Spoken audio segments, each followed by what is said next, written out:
리더님 안녕하세요. 예전 강의에서는 근로자와의 관계에서의 공정, 소비자와의 관계에서의 공정에 대해 살펴봤다면 오늘은 공정에 대한 마지막 날이니까 우리가 직장, 가정을 비롯해 일상생활에서 하는 불공정, 특히 갑질에 대해 생각해 볼게요.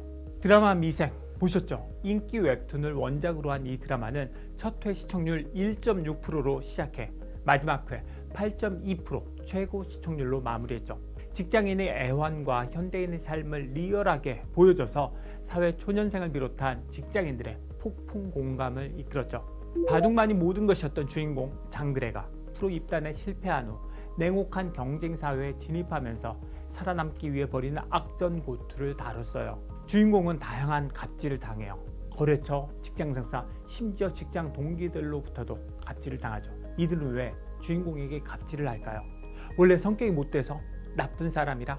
갑질이란 권력의 우위에 있는 갑이 약자인 을에게 하는 불공정 행위인데 원래 성격이 못돼서 갑질을 하는 사람도 있지만 갑질의 상당수는 의도하지 않은 거예요.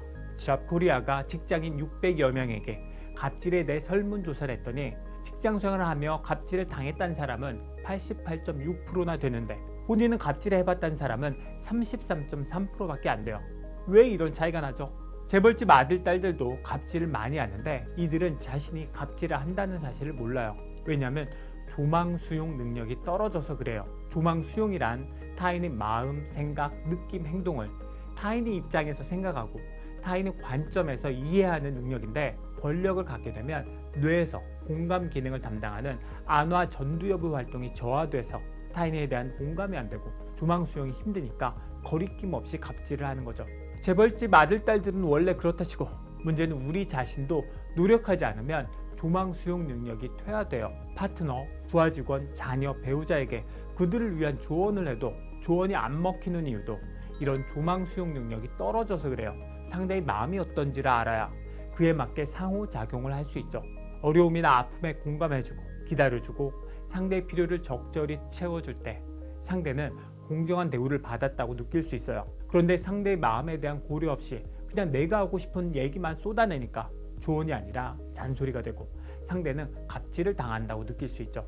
이 사건은 어떻게 생각하시나요? 손님이 자신보다 어린 편의점 직원에게 반말을 하니까 직원이 반말로 응수한 사건. 누가 더 잘못했죠? 당연히 둘 다 잘못했지만 나이가 많은 손님은 어린 직원에게 반말해도 되나요? 더구나 손님은 왕이니까 이것도 갑질이잖아요. 모르는 손님이 말을 놓으면 직원의 기분이 어떨까? 별로 친하지 않은데 말을 놓으면 불쾌해요. 존댓말과 반말에 대한 기준이 사람마다 다르니까 상대의 기준을 모른다면 무조건 존댓말을 써야죠. 우리나라 기업들도 직장 내에서 호칭은 님으로 통일하는 기업이 증가하고 있어요. 한국 아메이도 부장님, 과장님, 교수님 대신 문섭님이라고 부르기 시작했고요. 이런 변화는 위계적이고 경직된 조직 문화를 수평적 소통 문화로 바꾸는 데 도움이 되죠.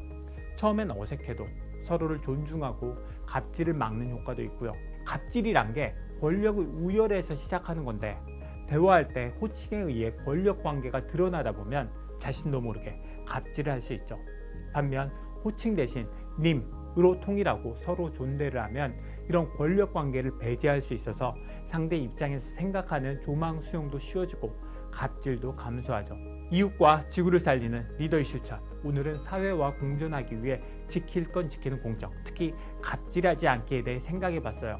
오늘의 서베이는 반말하지 않기. 저는 제 아들 친구들에게도 존대를 해요. 자주 봐서 친해지기 전까지는. 리더님들도 존댓말을 생활화하시기 바래요. 특히 리더님보다 나이 어린 사람에게 이웃과 지구를 살리는 작지만 큰 실천, 리더의 실천.